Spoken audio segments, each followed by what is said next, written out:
alunos, tudo bem com vocês? Sejam todos muito bem-vindos à videoaula de História, que a nossa videoaula de hoje será revisando o capítulo 2, o início da República no Brasil, destacando da página 38 até a página 41 e responder as questões A e B da página 41, explorando a imagem.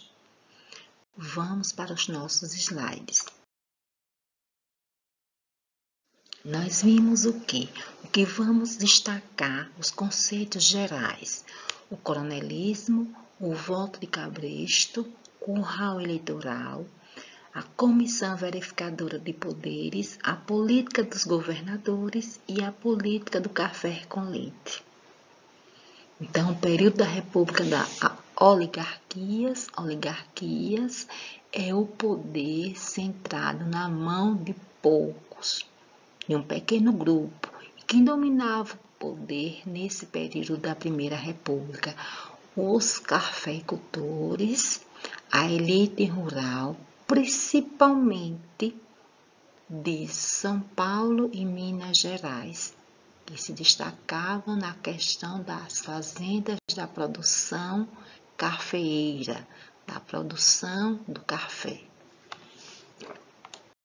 Nós temos aí, vamos ver também a primeira Constituição Republicana, que nós vimos que com o advento da proclamação da República, assume o governo provisório Marechal Deodoro da Fonseca, que vai ser encarregado de convocar uma Assembleia Constituinte formada por representantes dos grupos sociais que participaram do golpe, que vai derrubar a monarquia e instaurar a república, a fim de elaborar a nova Constituição para o Brasil. Lembram que eu falei o que era Constituição? Constituição é o conjunto de leis que rege um povo, um país. É a carta magna de um povo, de um país. E a Constituição Republicana, ela passa a vigorar em 1891. Que ela vai instituir o quê? O regime republicano, que até nos dias de hoje, o regime de governo do Brasil é uma república. República é o regime de governo na qual o povo escolhe seus governantes através do voto, se bem que esse período que nós estamos estudando da república, é o início dela, que vai de 1889, que quando foi derrubada a monarquia e proclamada a república, até mais ou menos 1930. Então, o regime republicano e o federativo, por quê? Porque os estados brasileiros, eles vão ter uma certa autonomia de ter governo próprio, leis próprias, organização econômica própria, mas ao mesmo tempo os estados estão subordinados ao governo federal, ao governo central. As províncias, que antes eram chamadas de províncias, passaram a ser chamadas de estado. O país, o nome oficial do Brasil nesse período é Estados Unidos do Brasil. E na atualidade hoje, qual é o nome oficial do nosso país? Em alunos, República Federativa do Brasil. Regido por 3 poderes. A sociedade, o povo brasileiro é regido por 3 poderes. Poder executivo, poder legislativo e poder judiciário. No país, quem representa o poder executivo, de executar as leis, administrar, o presidente. No estado, o governador. E no nosso município, um município como o nosso, uma cidade como Itabaianinha, o prefeito. Legislativo, no país, quem representa o poder legislativo? Os senadores e os deputados federais que estão lá em Brasília, juntamente com o presidente. E no estado, os deputados estaduais. E nos municípios, por exemplo, um município como o nosso Itabaianinha, os vereadores, porque legislar quer dizer fazer as leis e os projetos que venham beneficiar o povo. E o judiciário, que tem como princípio o quê? Julgar e fiscalizar o cumprimento das leis. No país, o Supremo Tribunal Federal. No estado, o quê? O Supremo Tribunal Estadual. E nos municípios, a comarca, os juízes de direito. Instituiu também o voto universal masculino. Isso quer dizer que só homens votavam e esses homens tinham que ter 21 anos e serem alfabetizados, saberem ler e escrever. O voto aí era em aberto. No ato de votar, as pessoas declaravam em quem estavam votando. Não era secreto como nos nossos dias. As pessoas só declaram nos nossos dias, na atualidade, se quiserem declarar seu voto.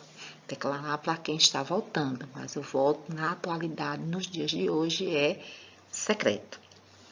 Era excluído de votar mulheres, porque as mulheres só ganham o direito do voto no Brasil depois de uma luta feminina a partir da década de 30.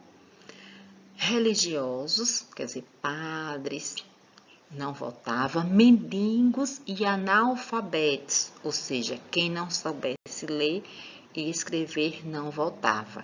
Que hoje, na atualidade, os analfabetos votam, mendigos, os religiosos, as mulheres.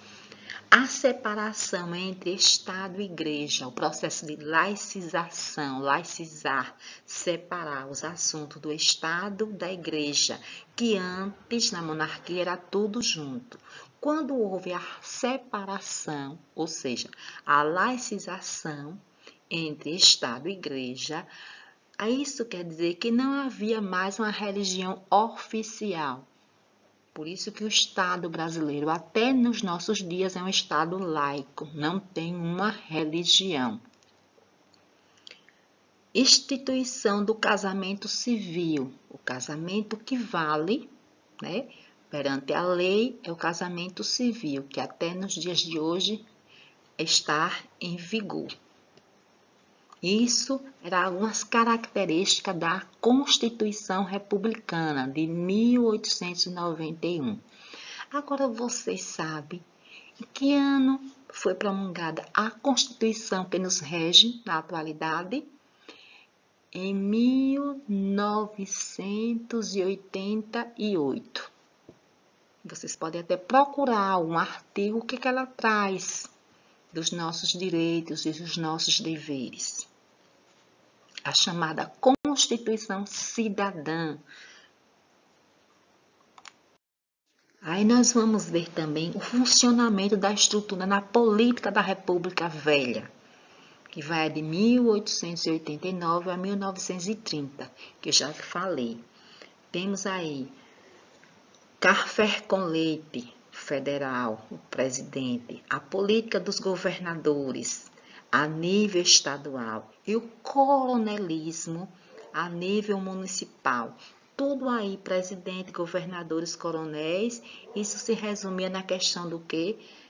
Questão do voto, do controle das decisões políticas do Brasil nesse período. Aí tem o coronel, o cabo eleitoral e o curral eleitoral, que daqui a pouquinho eu explico aí o que quer dizer isso, o curral eleitoral. Vamos ver aqui o coronelismo, que eu chamo a atenção de vocês, que vocês leiam aí a página 40. O que foi isso, o coronelismo? O coronelismo foi o processo, né, que vai se destacar a figura do coronel. O coronel grande proprietário de terra, grandes latifundiários que tinham terra, que dominava o setor econômico no interior do Brasil nesse período e que vai também dominar o cenário político, o cenário eleitoral. Então, o coronel, ele tinha poder econômico, porque era um grande proprietário de terra, um grande latifundiário, que vai dominar o cenário econômico do Brasil dentro nos municípios, no interior do Brasil afora, e que vai dominar o cenário também político. Então, esse poder que esse grande proprietário rural tinha nas decisões políticas e também o poder econômico, junto com também o poder político, vai se chamar desse fenômeno aí chamado de coronelismo, que acontece no período da Primeira República, período que nós estamos estudando. Então, o coronel era um nome pelo qual os latifundiários, donos de terra, eram conhecidos, que tinham muita influência e usava do seu prestígio, do poder que tinha, para arregimentar, quer dizer, conseguir votos, controlar votos, em troca dos quais obtinham financiamento do governo ou obras de infraestrutura. Por isso que dominava o cenário político. Quanto maior o curral eleitoral quer dizer o quê? O número de eleitores que o coronel podia controlar. A região de controle do voto do coronel, ela tinha essa expressão, curral eleitoral. E com maior seu poder, que como o voto não era secreto, muitas vezes o coronel usava da força física para obrigar as pessoas a votarem no seu candidato, o candidato que o coronel mandasse, que muitas vezes até o candidato era o próprio coronel. Ou às vezes as pessoas votavam porque devia algum favor ao coronel, ou por alguma necessidade, era o voto por troca de favores, que até nos nossos dias ainda se herda, se existe essa herança de se votar no candidato por troca de favores. Em que o curral eleitoral, o coronelismo, são próprios da República Velha, mas que nos nossos dias nós temos algumas heranças ainda. Então, vocês estão vendo essa imagem aí, que representa justamente o chamado voto de cabresto. O que era o voto de cabresto? O voto de cabresto é aquele voto forçado que as pessoas votavam em quem o coronel indicasse. Ou às vezes até o coronel usava da força física, ou então porque as pessoas deviam algum favor ao coronel. De cabresto porque não era um voto pensado, era um voto forçado. Que as pessoas votavam em quem o coronel mandasse. Observem aí essas imagens.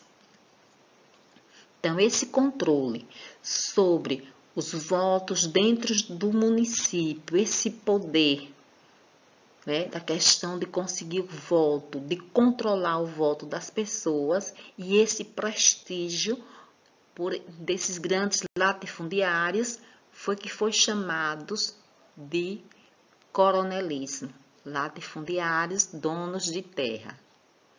Que às vezes tem filmes que passam a figura do coronel, ou tem novelas, não sei se vocês já assistiram a alguma. Aí nós temos aí a política dos governadores também. A política dos governadores, ela foi criada no governo de Campos Sales. E que essa política dos governadores era um acordo entre os governadores, o governo estadual, que apoiava o governo federal e, por sua vez, o governo federal não interferia nas decisões dos governos estaduais e que os governos estaduais conseguiam voto para o governo federal.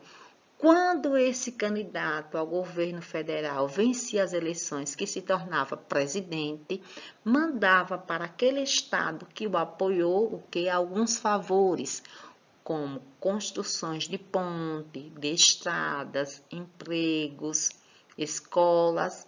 Aí é chamado que troca de favor e que é chamada essa prática, esse acordo da política dos governadores, que também foi, aspecto da Primeira República.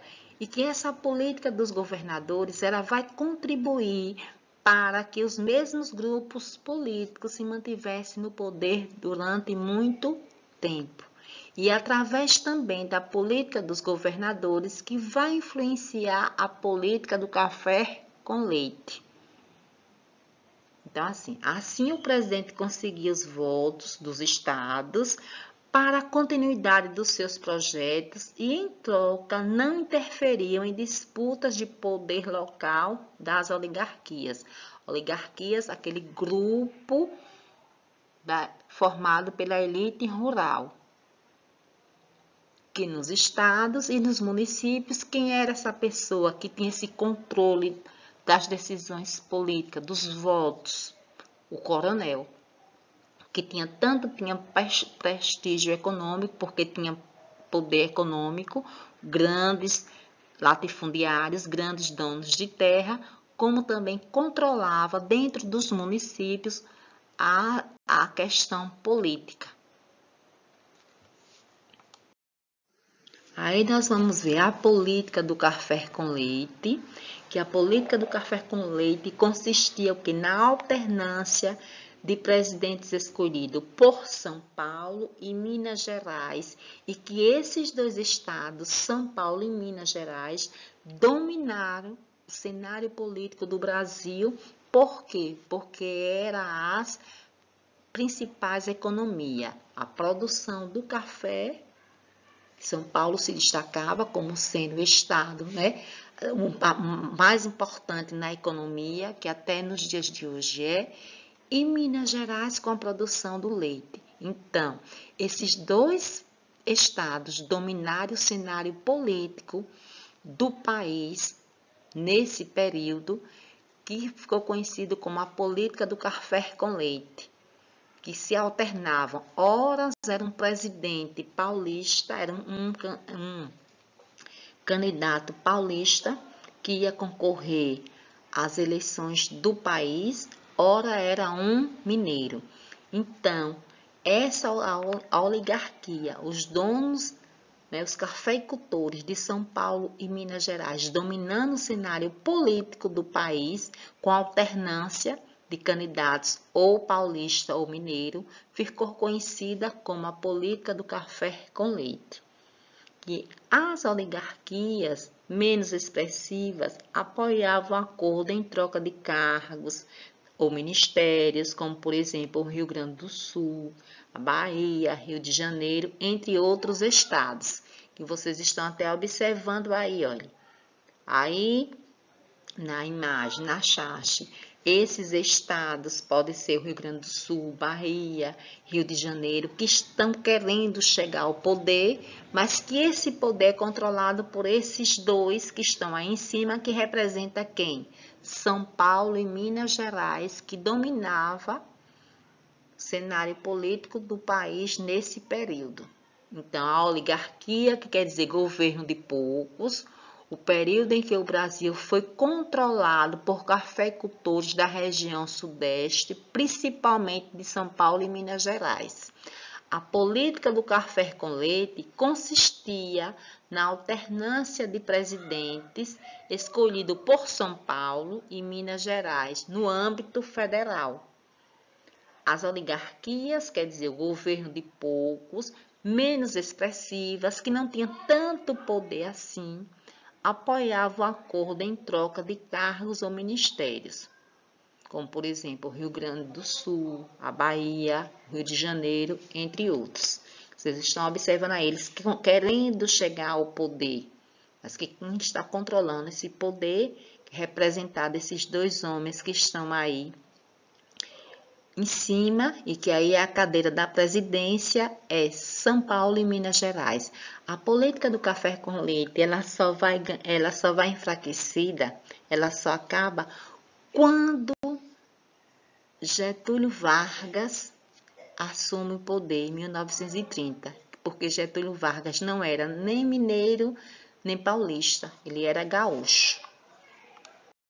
Aí nós temos aí a atividade que vocês vão estar aí na página 41, que é explorando a imagem, que a imagem é essa aí que faz jus o que? Ao voto de cabresto.